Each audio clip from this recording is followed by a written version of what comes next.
Hello my dear students, next question number 23 हमारे पास में section C का 3 मार्क का क्वेश्चन है। क्वेश्चन में गिवन है find the expression for the capacitance of parallel plate capacitor of plate area A end plate separation D when first case. यहाँ पर दो केस है, तो फर्स्ट केस में यहाँ पर वो कह रहे हैं कि पहले हमने अ dielectric slab of thickness T. Okay, पहले हमने इंट्रोड्यूस किया है एक डाइलेक्ट्रिक थिकनेस, एक डाइलेक्ट्रिक स्लैब जिसका डाइलेक्ट्रिक कांस्टेंट हम के कंसीडर कर लेते हैं और उसका थिकनेस टी है। और सेकंड केस में metallic slab of thickness T, और टी का वैल्यू यहाँ पर जो दोनों प्लेट का सेपरेशन है उससे छोटा है डी है। Are introduce one by one between the plate of capacitor, in which case would the capacitance be more and why. Okay, तो हम सबसे पहले क्योंकि उन्होंने कहा है फाइंड द एक्सप्रेशन, हमें डिराइव करना है। हम डायरेक्टली एक्सप्रेशन भी यहाँ पर लिख सकते हैं, पर हम डेरिवेशन देख लेते हैं ताकि इन केस अगर क्वेश्चन आता है तो हम उसे और अच्छे से समझ पाएं। क्योंकि ये तो सैम्पल पेपर है, तो सैम्पल पेपर में जो एग्जैक्ट क्वेश्चन है वो नहीं, उसके सारे कॉन्सेप्ट को हमको समझना जरूरी होता है। तो हम इससे सारा कॉन्सेप्ट समझ लेते हैं, इसका डेरिवेशन हम देख लेते हैं। थोड़ा सा टाइम ज़्यादा हमें देना पड़ेगा, पर हो सकता है कि इसी पे बेस्ड क्वेश्चन एग्जाम में आ जाए। तो हम यहाँ पर फर्स्ट वाला केस देख रहे हैं, और यहाँ पर हमारे पास में एक पैरेलल प्लेट कैपेसिटर है। ओके, और इन दोनों प्लेट के बीच का डिस्टेंस है डी। Okay, D. और अगर हमने यहाँ पर इन दोनों प्लेट के बीच में, है ना, एक डाइलेक्ट्रिक स्लैब इंट्रोड्यूस किया, इन दोनों के बीच में एक डाइलेक्ट्रिक स्लैब हम इंट्रोड्यूस कर रहे हैं, और इस डाइलेक्ट्रिक स्लैब का थिकनेस जो है वो है टी। ओके, तो यहाँ पर एक्चुअल में डी तीन पार्ट में डिवाइड हुआ। एक हम ले लेते हैं T1, दूसरा T2 that is equal to T, और तीसरा हम लिख लेते हैं T3। ओके, तो ये जो डी होगा वो T1 plus T plus T2 के T3 के बराबर हो जाएगा। ओके, अगर हमने यहाँ पर टोटल पोटेंशियल V अप्लाई किया है, तो ये डाइलेक्ट्रिक स्लैब और जो फ्री स्पेस बचा हुआ है, जो एयर बचा हुआ, वहाँ पर पोटेंशियल को हम तीन पार्ट में डिवाइड कर सकते हैं। ओके, यहाँ का पोटेंशियल V1 हुआ, फिर पोटेंशियल V2 हुआ, फिर पोटेंशियल V3 हुआ। ओके, तो जो टोटल पोटेंशियल है V, उसको हम लिख सकते हैं V1 plus V2 plus V3।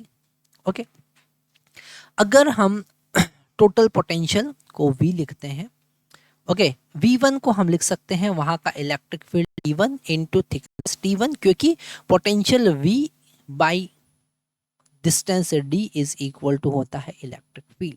तो V is equal to electric field into D हम लिख सकते हैं। तो यहाँ पर D की जगह पर T है, इसलिए T1 लिख दिया। सेम एज इट इज अगर हम V2 की बात करेंगे तो हम लिखेंगे electric field E2 into thickness T, और V3 की बात करेंगे तो E3 into T।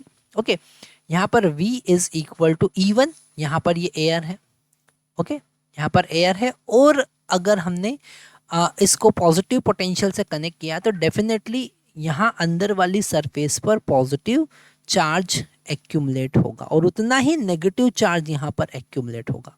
Okay, same as it is यहाँ पर उतना ही पॉजिटिव चार्ज एक्यूमुलेट होगा, और ये जो नेगेटिव प्लेट है इसके इनसाइड सरफेस पे नेगेटिव चार्ज एक्यूमुलेट होगा। ओके, तो E1 का वैल्यू हम लिखें तो उससे हम लिख सकते हैं sigma divided by 2 epsilon not into T1। Okay, plus यहाँ पर sigma divided by epsilon not लिखेंगे, क्योंकि पॉजिटिव और नेगेटिव चार्ज का इलेक्ट्रिक फील्ड यहाँ पर 8 होगा।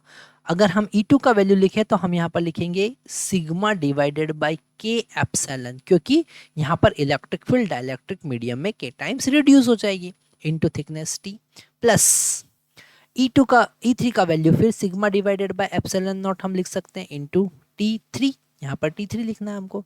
ओके, तो V इज इक्वल टू हम लिख सकते हैं sigma bye epsilon not.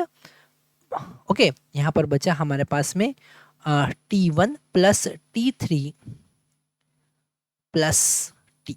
Okay, अब T में डिवाइडेड बाय के भी हमको लिखना पड़ेगा। ओके, यहाँ पर T1 प्लस T3 का वैल्यू हम लिख सकते हैं T1 plus T3 equal to लिख सकते हैं D माइनस टी। क्या लिख सकते हैं? D minus T. तो यहाँ पर पुट कर देंगे V is equal to sigma divided by epsilon naught in bracket D minus T, okay, plus T by K. Okay, आगे से सॉल्व करते हैं। तो यहाँ पर v और सिग्मा को हम लिख सकते हैं q बाई ए।